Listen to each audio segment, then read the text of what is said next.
Hello everyone, welcome to the सी2 YouTube channel.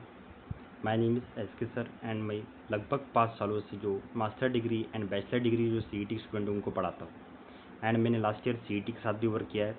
आज इस वीडियो में आप एमएसटी सीईटी जो अब जो दोनों भी इसके रिजल्ट आउट होने के बाद अब जो आपका कैप प्रोसेस है, आपकी जो कैप लाइव वेबसाइट है वो लाइव आ गई है। बाकी जो कोर्सेज है उनका सीईटी का जो कैप रजिस्ट्रेशन है वो स्टार्ट हो चुका है एंड अब आपका जल्दी कब स्टार्ट होगा आपका cap registration, document verification 1 2 3 seat allotment में सब कुछ मैंने ये वीडियो में बता दिया है। प्लीज़ आप वीडियो को स्टार्टिंग से लेके एंडिंग तक आप पूरा देख सकते हो। इस वीडियो में सबसे पहले आपके जो रिजल्ट आने के बाद जो सबकी पहली जो प्रोसेस होती है उसमें आपका जो कैप का जो रजिस्ट्रेशन होता है, जिसमें कैप का जो रजिस्ट्रेशन के लिए सबसे पहले आपको रजिस्ट्रेशन में 2 जुलाई से लेके 18 जुलाई तक ये एक्सपायरी डेट से इसमें आपका ऑनलाइन जो कैप रजिस्ट्रेशन वो होगा, जिसमें आपको आपके सारे जो होते डॉक्यूमेंट्स, फिर आपका जो पूरे जितने भी आपके जो मैंडेटरी जो डिटेल्स होती है सब भर कर इसमें आपको 1000 रुपीज़ जो फ़ी पे करना होता है अगर आप महाराष्ट्र कैंडिडेट हो। अगर आप महाराष्ट्र कैंडिडेट नहीं हो तो आपको 1200 फीस लगती है अगर आप OMS कैंडिडेट हो तो। फिर इसके बाद आपको आगे जो है फिर आपका 3 जुलाई से लेके 19 जुलाई तक आपको जो डॉक्यूमेंट वेरिफिकेशन चलता है, इसमें आपको डॉक्यूमेंट जो वेरिफिकेशन में होता है, इसमें आपको एक तो आपका जो स्क्रूटिनी सेंटर है वहाँ पे जाकर करना पड़ता है, ई स्क्रूटिनी जो ऑनलाइन होता है, नहीं तो फिर फैसिलेशन सेंटर कौन कौन से होते हैं मैं आगे आपको बता दूंगा। अगर उसके लिस्ट भी चाहिए तो मुझे आपको नीचे कमेंट में मैसेज कीजिए, सर मुझे लिस्ट प्रोवाइड कर दो, मैं लिस्ट प्रोवाइड कर दूंगा। फिर उसके बाद आपकी एक प्रोविजनल मेरिट लिस्ट आती है, ऑल इंडिया जो मेरिट लिस्ट है। अगर फिर मेरिट लिस्ट आने के बाद आपका ऑल इंडिया जो रैंक वो दिखती गिरती है।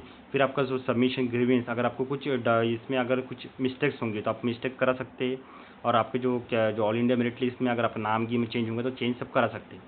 फिर उसके बाद जो फाइनल मेरिट लिस्ट है वो फाइनल मेरिट लिस्ट आउट हो जाएंगी, जिसमें आपको सब कुछ दिखेंगे, आपका रैंकिंग की। यहाँ तक आपका कैप रजिस्ट्रेशन का प्रोसेस पूरी कंप्लीट हो जाती है। यहाँ पे जो है कैप रजिस्ट्रेशन एंड हो जाता है। फिर इसके बाद अब आपकी मेन प्रोसेस स्टार्ट होती है जो होती है कैप राउंड्स, जिसमें सबसे पहला जो होता है, अभी आप देख सकते हो जो आपकी जो लिस्ट है, जो एफसी सेंटर जो लिस्ट है प्रोवाइड कर दी है मैंने। अगर आपको कंफर्म चाहिए, मतलब पूरी लिस्ट चाहिए 327 जो पूरी लिस्ट चाहिए, तो मुझे नीचे कमेंट कर दीजिए, मैं आपको PDF में प्रोवाइड कर दूंगा।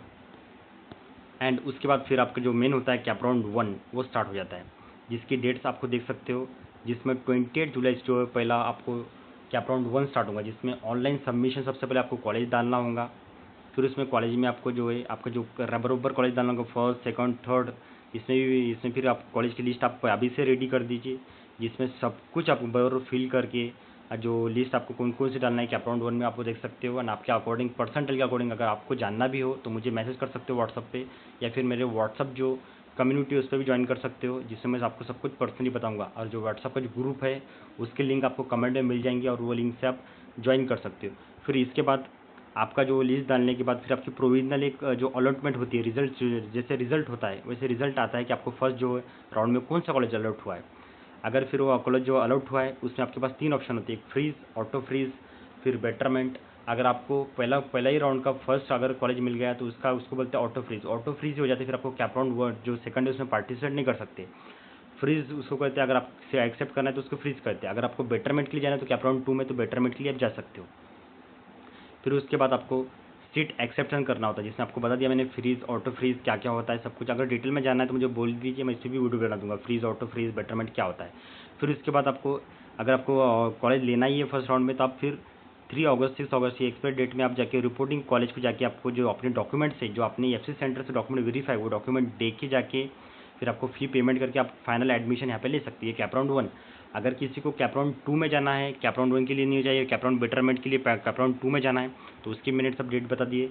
उसमें भी आपको फिर 8 अगस्त तक के फिर आपको फिर बची हुई जो कैप राउंड 1 में जो बची हुई सीट्स है वो दिख जाएंगी, जिसमें फिर आगे की जो कैप राउंड 2 की जो फिर आपको ऑनलाइन सबमिशन आपके बताना पड़ेगा, फिर आपको फिर से कॉलेज डालना पड़ेगा। फिर उसमें भी अलग अलग फिर डिस्प्ले ऑफ प्रोविजनल अलॉटमेंट दिखता है, फिर आपको उसमें भी जिसमें आपको कौन सा कॉलेज में अलॉट हुआ वो दिखता है। फिर उसके बाद आपको फिर 6 सीट एक्सेप्टेंस करना पड़ता है, freeze auto freeze physically reporting करना पड़ता है कॉलेज को जाके। अगर आपको कैप राउंड 2 में भी अगर नहीं लेना है, बेटरमेंट के लिए जाना है, अगर लेना है तो फ्रीज करके आप ले सकते हो फ़ी पे करके। अगर थ्री के लिए जाना है तो आप 3 के लिए भी जा सकते हो, जिसकी मैंने डेट्स आपको बता दी है। 3 के लिए आप देख सकते हो जी। फिर आप जो 2 में जो बची हुई सीट्स है वो देखते हैं। फिर वापस से आपको आपकी जो 10 कॉलेजेस की लिस्ट है वो डालना पड़ता है।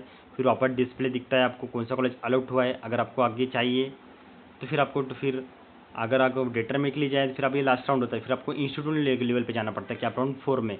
बट आप ट्राई कीजिए कि आप कैपराउंड 3 तक आपका कॉलेज ले लीजिए, 2 तक ही मिला तो बहुत बेस्ट है, ज़्यादातर तो 1 में ही ले लीजिए। अगर आपको कैपराउंड 3 तक ये CET के अंडर होता है, अगर कैपराउंड 3 में फिर कैपराउंड 4 में जाना है तो फिर आपको इंस्टीट्यूट लेवल पे जाना पड़ेगा। फिर जो कैपराउंड 4-5 होते हैं वो इंस्टीट्यूट लेवल पे होते हैं, जिसमें मैनेजमेंट कोटा होता है इंस्टीट्यूट लेवल पे। फिर आपको जो आपके जो 3 तक होते हैं, 3-4 तक जो होते हैं कैप CET के थ्रू होता है। फिर जो कैपराउंड 4 या फिर 5 होता है वो इंस्टीट्यूट लेवल पे वो कंडक्ट करते हैं। आप देखते हैं ये साल कि आप कैपराउंड 3 रखते हैं, 4 रखते हो, 4 तक रखा तो बेटर। अगर उसने अगर 3 तक के लगा तो 4th वाला इंस्टीट्यूट राउंड होगा, नहीं तो फिर 5th वाला इंस्टीट्यूट राउंड होगा। इंस्टीट्यूट राउंड पे जो ज़्यादा फीस लगती है, CET के अंडर में नहीं आता है, जो इंस्टीट्यूट होते हैं उनकी फीस जो हिसाब से होता है, इसकी फ़ीस थोड़ी ज़्यादा होती है। प्लीज़ ट्राई कीजिए कि आप CET के अंडर में ही ले लीजिए। फिर इसकी सीट आप देख सकते हैं, इसकी डेट्स और फिर इसके ऑफिशियली कट ऑफ आके फिर वो आपको जो इंस्टीट्यूट की जो पे होता है, जितना वो बोलेंगे उतना पे करके आपको ले लेना पड़ता है। अगर अभी भी आपको कुछ डाउट है या फिर मुझको कुछ अगर पूछना है तो चैनल को सब्सक्राइब कर सकते हैं और कमेंट में आप मुझे पूछ सकते हो कि सर मुझे ये डाउट है, तो कमेंट में आप पूछ सकते हो। मैं सारे आपके कमेंट्स पढ़ूंगा और आपको ज़रूर रिप्लाई करूँगा। अगर आपको मेरा व्हाट्सअप कम्युनिटी ज्वाइन करना है तो नीचे दी व्हाट्सअप पे लिंक है, व्हाट्सअप पे आप MST CET की जो काउंसलिंग बैच है या फिर आपको जो कुछ भी डाउट है, डिस्कशन है, तो आप मुझे नीचे जो व्हाट्सअप आपको लिंक दिख रही है उस पर ज्वाइन कर सकते हो। एंड आप उसको उसमें आपको हेल्प मिल जाएंगी, वो ग्रुप ज्वाइन कर लो आप। उसमें आपको फ्री ऑफ कॉस्ट जो है पूरा डिस्कशन मिल जाएगा, आपको कॉलेज लिस्ट में सब कुछ आपको हेल्प करूँगा ग्रुप पे। एंड आपको अगर कुछ भी अगर डाउट है तो नीचे कमेंट में आप पूछ सकते हो, चैनल को सब्सक्राइब करके।